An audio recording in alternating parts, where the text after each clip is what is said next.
Capítulo 16. No asesinar. Hoy, por la gracia del Eterno, vamos a estudiar la tercera de estas 7 leyes, es decir, no derramar sangre, no asesinar, en otras palabras, respeto por la vida humana, no destruir la vida humana. Está escrito en nuestros libros que el Eterno le dijo a Noé, el padre de toda la humanidad después del diluvio: el que derramaré sangre de hombre, humana, por el hombre su sangre será derramada, porque a imagen de Elohim es hecho el hombre. Génesis 9:6. De este texto se desprenden por lo menos 2 verdades importantes. 1. La prohibición del asesinato. 2. La penalidad por el asesinato, la cual es caret, es decir, muerte física como espiritual. Debido a lo delicado de este tema es importante y necesario clarificar los conceptos. La Biblia no dice no matarás, la Biblia dice no asesinarás. Y hay una gran diferencia entre estos 2 conceptos o ambas expresiones. Jurídicamente hablando, un asesinato es una violación de la ley divina y consecuentemente, es un delito. Podríamos definir el asesinato como la consumación del acto por el cual se arrebata la vida a un ser humano, bajo las siguientes circunstancias. 1. Premeditación. Es decir, la intención pensada, deliberada, reflexionada fríamente, de arrancarle la vida a una persona. Si no podemos probar la mala intención, no podemos hablar de asesinato, sino de homicidio.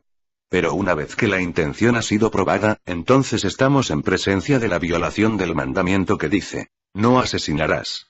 Éxodo 20. O también, el que derramaré sangre de hombre, humana, por el hombre su sangre será derramada, porque a imagen de Elohim es hecho el hombre. Génesis 9:6. Entonces, para estar en presencia de un asesinato, de la violación del tercer precepto universal, tiene que haber premeditación. 2. Alevosía. Alevosía implica más que premeditación, implica cautela, traición, intriga, engaño, falsedad. En otras palabras, la persona premeditadamente, deliberadamente, selecciona un método de ejecución que garantice la muerte de la víctima con mucha cautela para no ser descubierto. Es decir, proteger al agresor para que el crimen quede impune. En estos casos, normalmente el agresor acecha a su víctima, le tiende una trampa aprovechando un tiempo de descuido o de debilidad, incluso, tomando ventajas de las circunstancias para cometer el crimen, por ejemplo, la noche, la soledad, el número de personas, cubriendo su rostro, etcétera, etcétera. En cada uno de estos casos hay premeditación alevosa. La idea de profundizar en este tema tiene como propósito específico bien determinado, que conozcamos este mandamiento, que conozcamos su naturaleza para que seamos guardados por el poder de Eloá de violarlo.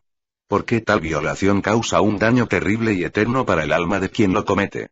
Eloá prohíbe derramar la sangre del hombre, es decir, asesinarlo. Otra manera de poder identificar cuando estamos en presencia de un asesinato y no de un homicidio o un accidente, es cuando está el factor recompensa en juego. Por ejemplo, cuando alguien da recompensa para quitarle la vida a una persona, y el agresor contratado usa tal ocasión para derramar la sangre de su prójimo sin tener ninguna relación con el asesinado, es una violación de la tercera regla universal. Otra manera de determinar si estamos en presencia de un asesinato es cuando hay crueldad. Esto significa que hay la intención de causar el máximo de dolor y sufrimiento posible a la víctima.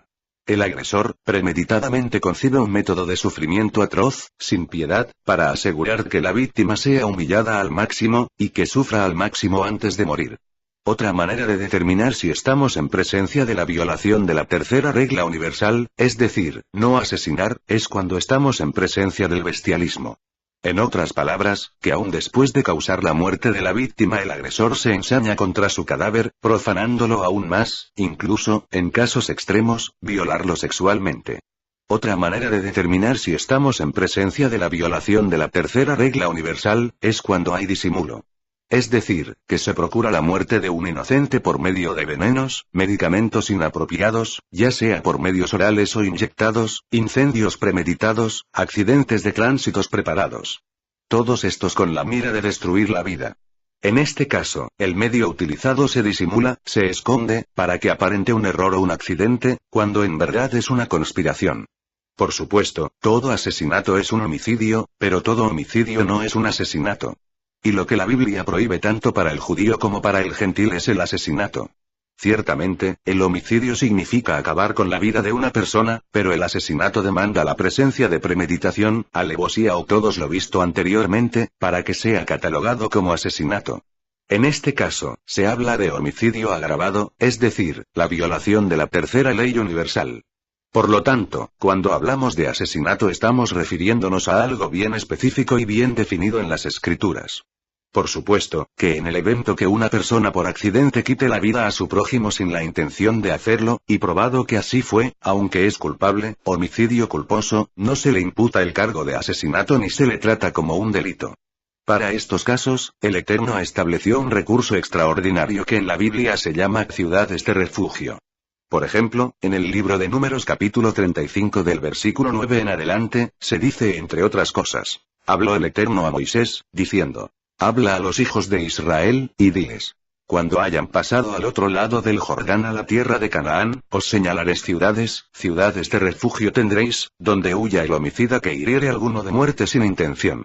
Y os serán aquellas ciudades para refugiarse del vengador, y no morirá el homicida hasta que sea juzgado delante de la congregación. Si uno observa cuidadosamente esta escritura, se dará cuenta que estas ciudades de refugios fueron diseñadas para casos, en que una persona había quitado la vida a su prójimo sin intención, sin premeditación, sin alevosía. Y en esa situación específica, las escrituras no lo consideran culpable de asesinato, en otras palabras, no se le imputan cargos.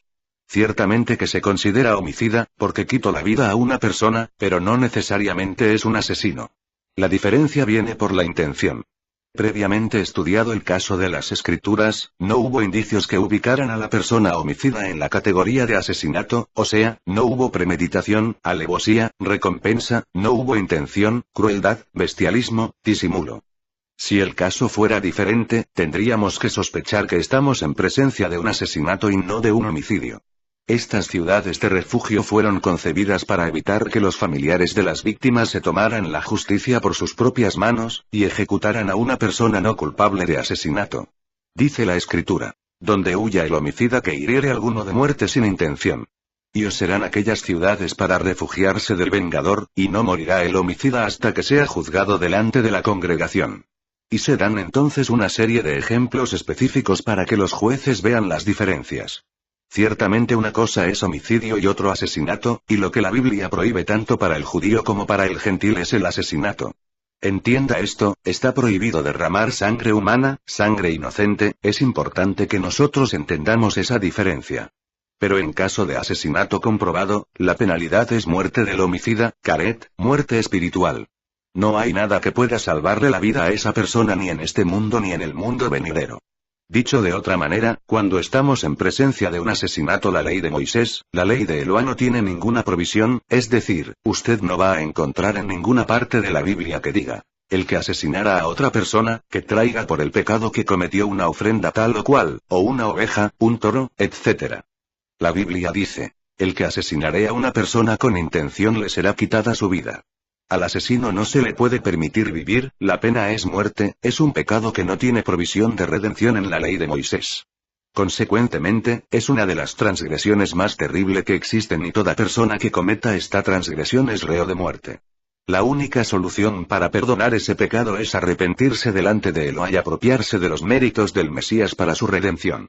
¿Cuántas maneras de asesinato pueden existir? Cuando hablamos de la tercera ley universal que prohíbe el asesinato, se está enfatizando un concepto y un principio importantísimo: la santidad de la vida humana. Y una manera de cómo se puede violar este mandamiento es, cuando específicamente la mujer, la responsable de traer hombres y mujeres al mundo, hace algo voluntaria y conscientemente para interrumpir su embarazo y causar la muerte del bebé no nacido en su matriz. Desde el punto de vista de las Escrituras, la santidad de la vida humana es un derecho divino, y nadie tiene autoridad, excepto el Creador, de tomarla. La vida humana es vida humana en cualquier etapa de su desarrollo, ya sea embrionaria, neonatal, infantil, juvenil, adulta o senil. Consecuentemente, el aborto es una de las formas de asesinato más viles, porque atenta contra la vida de una persona inocente que no puede defenderse a sí mismo en lo más mínimo. Es un asesinato en cualquier forma, bien sea por uso de medicamentos, por golpes físicos, por falta de información. Que el hombre es un ser humano desde el momento cuando el Eterno insufla en su cuerpo un alma extraordinaria, es una verdad por la cual no podemos renunciar nunca. Normalmente esto tiene lugar el día 18 hasta el día 40 de la fecundación, cuando el corazón comienza a dar su primer latido por sí mismo. De ahí que dice la Escritura: por encima de todo cuidado, guarda tu corazón, porque de él brotan las fuentes de vida, Proverbio 4:23.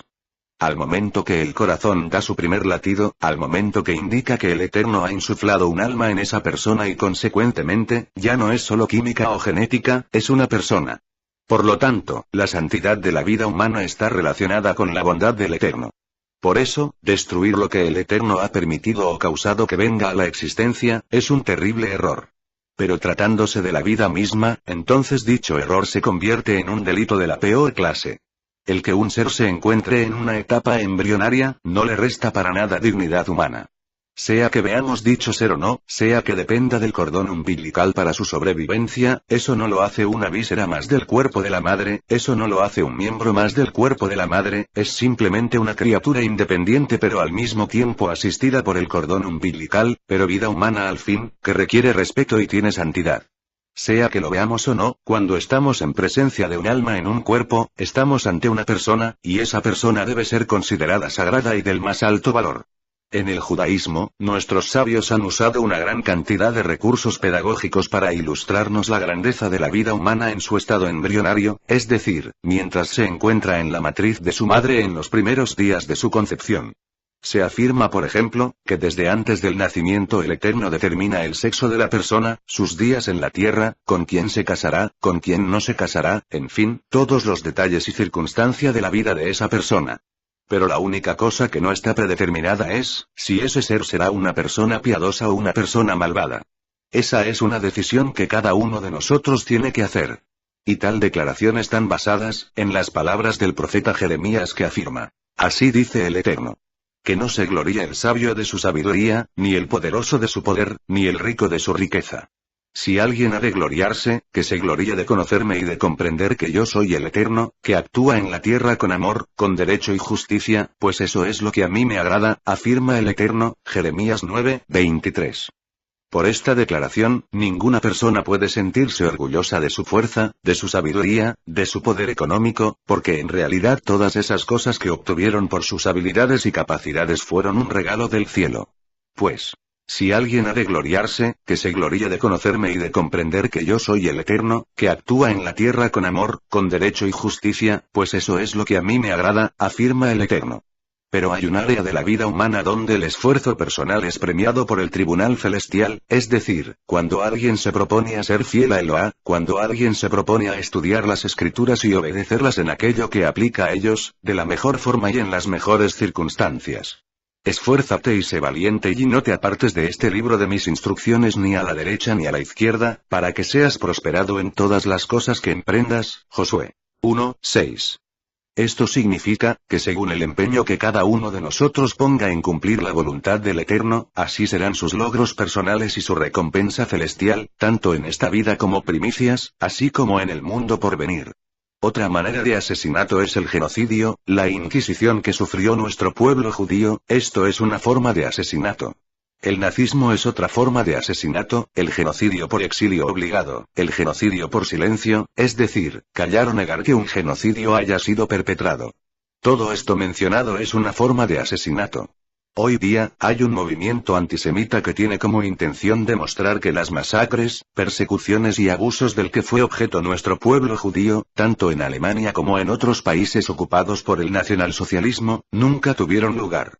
De lo que se trata es de cambiar la opinión pública, diciendo que, estas estadísticas de muertos fueron falseadas y alteradas para justificar la creación del Estado de Israel. Negar el holocausto es una manera de asesinato. Como vemos, hay formas en que el asesinato puede darse. Otra forma de asesinato es el suicidio.